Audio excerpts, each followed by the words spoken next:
Selamat datang kembali di channel Ini Kisah. Sebelumnya, jangan lupa untuk like dan subscribe channel ini ya. Dan jangan lupa juga untuk follow Instagram dan TikTok Ini Kisah untuk info menarik lainnya. Kali ini, kita akan membahas peradaban salah satu negara yang kabarnya ingin mengganti nama, yaitu Turki. President Recep Tayyip Erdogan said the move was to best represent the country. Menurut beberapa berita yang beredar, Presiden Turki Recep Tayyip Erdogan berencana mengubah nama Turki menjadi Turkiye. Turki Ottoman dan Utsmani sebenarnya tidak ada perbedaan. Keduanya adalah sebutan bagi kerajaan yang menguasai daerah Turki dan sekitarnya di tahun 1299 sampai 1923. Satu-satunya perbedaan hanya istilahnya saja. Turki Utsmani berasal dari bahasa Turki, sementara istilah Ottoman berasal dari bahasa Inggris. Turki merupakan sebuah negara di Timur Tengah yang terletak di perbatasan antara benua Asia dan Eropa. Negara ini dikenal sebagai negara transkontinental atau negara lintas benua. Turki mempunyai luas wilayah sekitar 783.562 km persegi. 95% wilayahnya termasuk dalam wilayah Asia dan selebihnya tercakup dalam wilayah Eropa. Lebih dari separuh wilayah Turki merupakan pegunungan. Sungai Eufrat dan Tigris yang pernah menjadi pusat peradaban dunia juga melintasi wilayah ini. Turki merupakan negara yang memiliki sumber daya alam melimpah. Negara ini dikenal sebagai salah satu penghasil marmer tertua di dunia. Selain itu, Turki memiliki cadangan minyak, gas alam, dan batu bara dalam jumlah yang besar. Dinasti atau kerajaan Seljuk sebagai cikal bakal Turki Utsmani atau Ottoman. Dinasti Seljuk adalah sebuah dinasti Islam yang berkuasa di Asia Tengah dan Timur Tengah antara abad ke-11 hingga abad ke-14. Dinasti ini dikenal sebagai pendiri kekaisaran Islam pertama di Turki, yaitu Kekaisaran Seljuk Agung. Pada masa keemasannya, daerah kekuasaannya begitu luas, yaitu terbentang dari Anatolia sampai ke Punjab, di belahan selatan Asia, hingga akhirnya menjadi sasaran utama Perang Salib pertama. Dinasti Seljuk didirikan oleh suku Oghuz Turki yang berasal dari Asia Tengah. Memasuki akhir abad ke-10, mereka mulai masuk Islam setelah banyak melakukan kontak dengan kota-kota Muslim. Setelah mendirikan kekaisaran, dinasti Seljuk menaklukkan Iran, sebagian besar Irak, dan Suriah. Ketika Alp Arslan berkuasa, dia melakukan ekspedisi militer sampai ke pusat kebudayaan Romawi dan berhasil meraih kemenangan. Oleh karena itu, dinasti Seljuk dipandang sebagai dinasti pertama yang memperoleh kekuasaan permanen kekaisaran Romawi. Dinasti ini kemudian bekerja sama dengan suku bangsa Utsmani yang merupakan suku bangsa Turki. Awal mula Kerajaan Ottoman. Kerajaan Ottoman adalah kerajaan Islam paling kuat dan paling besar. Kerajaan Ottoman berkuasa sekitar 6 abad serta mempunyai banyak daerah kekuasaan. Kerajaan ini didirikan oleh Sultan Osman atau Othman pada abad ke-13 Masehi. Kerajaan Ottoman menganut aliran Islam Sunni. Pada umumnya, raja-raja yang berkuasa di kerajaan ini memakai gelar sultan.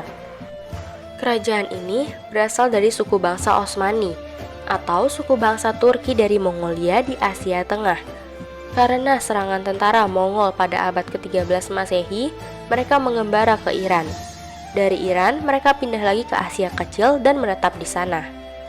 Atas jasa-jasanya membantu tentara Seljuk melawan pasukan Mongol, maka suku bangsa Utsmani diberi tempat tinggal di wilayah Ishkishar dekat Bursa oleh Sultan Alauddin.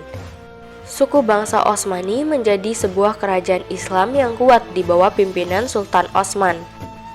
Sejak saat itu, kerajaan melakukan penyerbuan kepada Kekaisaran Bizantium atau yang kita kenal sebagai Konstantinopel. Konstantinopel merupakan kota paling penting di dunia pada abad pertengahan. Konstantinopel memiliki letak yang sangat strategis dalam segi ekonomi maupun politik dunia. Sejak tahun 324 Masehi hingga awal abad ke-15 Masehi, Konstantinopel menjadi ibu kota Bizantium Romawi Timur. Sultan Mehmed II adalah sosok di balik penaklukan Konstantinopel. Mehmed II atau dikenal juga sebagai Muhammad Al-Fatih merupakan sultan ke-7 dari Turki Utsmani dan usianya sangat muda. Di tahun keduanya berkuasa, yaitu pada tahun 1453, ia berhasil menaklukkan Konstantinopel. Untuk kejatuhan Konstantinopel, mungkin ini bisa menjadi pembahasan yang menarik untuk video selanjutnya. Bagaimana menurut kalian guys? Puncak kejayaan dan kemunduran Ottoman. Puncak kejayaan Ottoman berlangsung saat Sultan Salim II berhasil mempersatukan Baghdad, Kairo, dan kerajaan Bizantium dalam satu kekuasaan. Oleh karena itu, pada abad 15-17, kerajaan Ottoman dapat dikatakan mewakili daulat Islam sebagai kerajaan terpenting di Timur Tengah. Masa kejayaan tersebut dilanjutkan oleh Sultan Sulaiman I yang berhasil memerintah selama 40 tahun dan berhasil menguasai lembah Sungai Nil di Mesir dan lembah Sungai Eufrat sampai ke Gibraltar. Sultan Sulaiman juga memiliki gelar Al-Kanuni atau ahli penyusun perundang-undangan, karena di lain perluasan wilayah, ia juga mewujudkan ketertiban dan keamanan di wilayah kekuasaannya dengan menyusun peraturan perundang-undangan bagi rakyatnya. Pada masa pemerintahannya, ajaran Islam berkembang pesat. Perkembangan kebudayaan, perdagangan, sastra, serta ilmu pengetahuan berkembang dengan baik diiringi kesejahteraan rakyatnya. Setelah Sultan Sulaiman I wafat, kerajaan Ottoman mulai mengalami kemunduran, hingga Sultan Hamid II pada tahun 1876 sampai 1909. Sultan Hamid II memerintah dengan otoriter, sehingga menimbulkan gerakan Turki Muda yang digerakkan oleh angkatan muda dan didukung tentara. This is the story of Mustafa Kemal Atatürk, the strong man who in a little more than a decade led Turkey out of the Middle Ages and into the 20th century. Mustafa Kemal, salah satu anggota gerakan Turki Muda, berhasil mengadakan revolusi di Turki.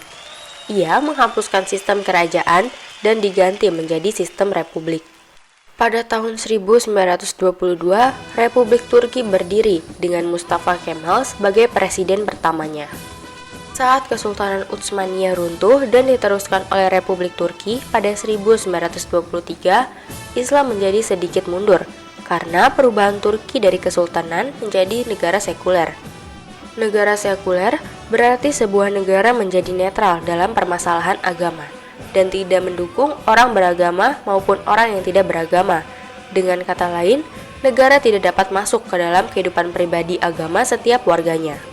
Efek lainnya adalah dimulainya penggunaan kalender Masehi seperti di negara-negara barat dibandingkan kalender Hijriah, dan penggunaan kata Tanri dibandingkan Allah. Kemudian Hagia Sophia yang diubah lagi menjadi museum, larangan pengajaran agama Islam, dan pembatasan jumlah masjid.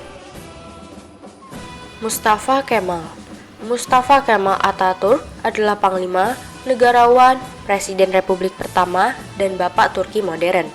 Nama Atatürk merupakan nama pemberian yang memiliki makna bapak atau leluhur Turki. Ia memiliki nama asli Gazi Mustafa Kemal Pasha, lahir pada 12 Maret 1881. Ia membuktikan dirinya sebagai komandan militer yang sukses, lalu memimpin gerakan nasional Turki yang kemudian menjadi Perang Kemerdekaan Turki. Kampanye militernya telah membawa kemerdekaan bagi Turki dan terbentuknya Republik Turki. Kemajuan dan perkembangan ekspansi kerajaan Turki Utsmani yang demikian luas dan berlangsung cepat diikuti pula dengan kemajuan-kemajuan dalam bidang-bidang kehidupan yang lain. Di antaranya, yang pertama, bidang militer. Orkan, pemimpin Turki Utsmani, yang pertama kali mengorganisasi kekuatan militer dengan baik serta taktik dan strategi tempur yang teratur. Pada periode ini, tentara Islam pertama kali masuk ke Eropa. Orkan membentuk 3 pasukan utama, yaitu tentara Sipahi atau tentara yang digaji atau reguler, tentara Hazeb atau tentara yang digaji saat mendapatkan harta rampasan atau irreguler, dan tentara Jenisari atau tentara yang direkrut pada saat umur 12 tahun. Faktor utama yang mendorong kemajuan di lapangan kemiliteran ini adalah tabiat bangsa Turki itu sendiri yang bersifat militer, berdisiplin dan patuh terhadap peraturan, yang mana tabiat ini merupakan tabiat yang mereka warisi dari nenek moyangnya di Asia Tengah. Yang kedua, bidang pemerintahan. Dalam struktur pemerintahan, Sultan sebagai penguasa tertinggi, dibantu oleh Syadir al-Azam, atau Perdana Menteri yang membawahi Pasha atau Gubernur. Gubernur mengepalai daerah tingkat 1. Di bawahnya terdapat beberapa orang Alzanazik atau Alawiyah atau Bupati. Pada masa pemerintahan Sultan Sulaiman I, untuk mengatur urusan pemerintahan, disusunlah sebuah kitab undang-undang atau kanun yang diberi nama Multaka al-Abhur yang menjadi pegangan hukum bagi kerajaan Turki Utsmani. Yang ketiga, ilmu pengetahuan. Turki Utsmani merupakan bangsa yang berdarah militer, sehingga lebih banyak memfokuskan kegiatan mereka dalam bidang kemiliteran. Sementara dalam bidang ilmu pengetahuan tidaklah begitu menonjol. Karena itulah dalam khazanah intelektual Islam kita tidak menemukan ilmuwan terkemuka dari Turki Utsmani. Namun demikian, mereka banyak berkiprah dalam pengembangan seni arsitektur Islam berupa bangunan-bangunan masjid yang indah seperti Masjid Muhammad Al-Fatih. Yang keempat, bidang budaya. Pengaruh dari ekspansi wilayah Turki Utsmani yang sangat luas menyebabkan kebudayaan mereka merupakan perpaduan macam-macam kebudayaan. Di antaranya adalah kebudayaan Persia, Bizantium, dan Arab. Dari kebudayaan Persia, mereka banyak mengambil ajaran-ajaran tentang etika dan tata krama dalam istana raja-raja. Dari Bizantium, organisasi pemerintahan dan kemiliteran banyak diserap. Sedangkan dari Arab, mereka banyak menyerap ajaran-ajaran tentang prinsip-prinsip ekonomi, sosial kemasyarakatan, keilmuan, dan bahasa atau huruf. Dan yang terakhir, bidang keagamaan. Agama dalam tradisi masyarakat Turki Utsmani mempunyai peranan besar dalam lapangan sosial dan politik. Masyarakat digolong-golongkan berdasarkan agama, dan kerajaan sendiri sangat terikat dengan syariat, sehingga fatwa ulama menjadi hukum yang berlaku. Pada masa pemerintahan Sulaiman Al-Kanuni, rakyat muslim diwajibkan untuk sholat 5 waktu dan berpuasa di bulan Ramadan. Beliau seorang penguasa yang soleh dan juga berhasil menerjemahkan Al-Quran dalam bahasa Turki. Bahkan pada saat Eropa menjadi pertentangan antara Katolik, mereka diberi kebebasan dalam memilih agama dan diberikan tempat di Turki Utsmani. Bahkan, Lord Karzai juga mengatakan bahwa pada zaman di mana dikenal ketidakadilan dan kejoliman Katolik Roma dan Protestan, Sultan Sulaimanlah yang paling adil dengan rakyatnya, meskipun ada yang tidak beragama Islam. Istanbul. Sejak tahun 330 sampai 1453, kota ini bernama Konstantinopel. Konstantinopel didirikan pada abad keempat di bekas kota lama Yunani, yaitu Bizantium, oleh Kaisar Romawi Konstantin I atau Konstantin Agung. Saat Konstantinopel jatuh ke tangan Turki Ottoman pada tahun 1453, namanya diubah menjadi Istanbul. 3 peradaban pernah menjadikan Istanbul sebagai pusat pemerintahan, yaitu Bizantium, Romawi, dan Ottoman. Salah satu bangunan terkenal di Istanbul adalah Hagia Sophia, yaitu sebuah gereja yang dibangun pada abad ke-6. Setelah penaklukan Konstantinopel oleh bangsa Turki, Hagia Sophia dijadikan sebagai masjid. Peninggalan-peninggalan penting. Yang pertama, Hagia Sophia. Hagia Sophia merupakan peninggalan arsitektur yang menakjubkan. Sebuah katedral yang sangat besar, Hagia Sophia merupakan monumen terbesar agama Kristen Romawi Timur, simbol dari kota Kristen yang dibangun oleh Konstantinus, putra Konstantin yang agung. Selesai dibangun pada tahun 360 Masehi dengan nama Megale Ecclesia atau Gereja Agung. Hampir seabad kemudian, saat Konstantinopel ditaklukkan oleh Sultan Mehmed II, Gereja Hagia Sophia difungsikan sebagai masjid. Namanya kemudian diubah menjadi Masjid Hagia Sophia. Setelah Turki menjadi republik, pada tahun 1937, Mustafa Kemal Atatürk mengubah status Hagia Sophia menjadi museum karena dianggap sebagai warisan dunia dan dilakukan beberapa pembongkaran serta renovasi. Di dalam ruangan, pada dinding atas terdapat mozaik membentuk gambar Yesus Kristus yang diapit oleh malaikat Jibril dan Bunda Maria. Perjalanan Hagia Sophia saat ini kembali memutar.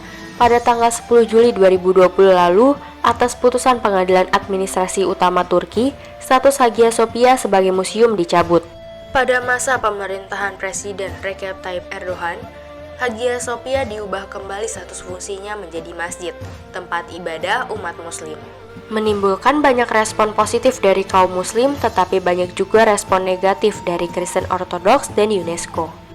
Yang kedua, Istana Topkapi. Istana Topkapi merupakan salah satu pusat pemerintahan di masa Bizantium. Perang dan gempa bumi menghancurkan hampir seluruh bangunan, dan dibangun kembali saat Sultan Mehmed II memerintah pada tahun 1462. Pada pertengahan abad ke-19, Sultan Abdul Mejid I memindahkan istana dari Topkapi ke Istana Dolmabahce. Istana Topkapi ini kemudian dijadikan harem untuk tempat tinggal para selir berikut anaknya dan dayang-dayangnya. Dan yang terakhir, Masjid Biru. Masjid ini disebut Masjid Biru karena menggunakan lantai berwarna biru. Masjid Biru dikenal juga dengan sebutan Masjid Sultan Ahmed. Masjid tersebut merupakan salah satu dari 2 masjid di Turki yang memiliki 6 menara. Masjid ini dibangun di seberang Hagia Sophia dan dibangun pada tahun 1609 sampai 1616. Tepatnya selama masa pemerintahan Ahmed I. Salah satu murid Mimar Sinan Sedefkar Mehmet Aga merupakan arsitektur Masjid Biru.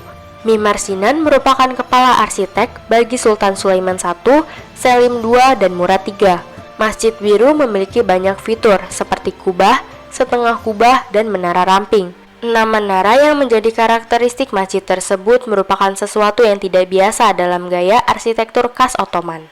Sekian pembahasan kali ini, semoga bermanfaat bagi kita semua. Terima kasih sudah menonton dan sampai jumpa di video selanjutnya.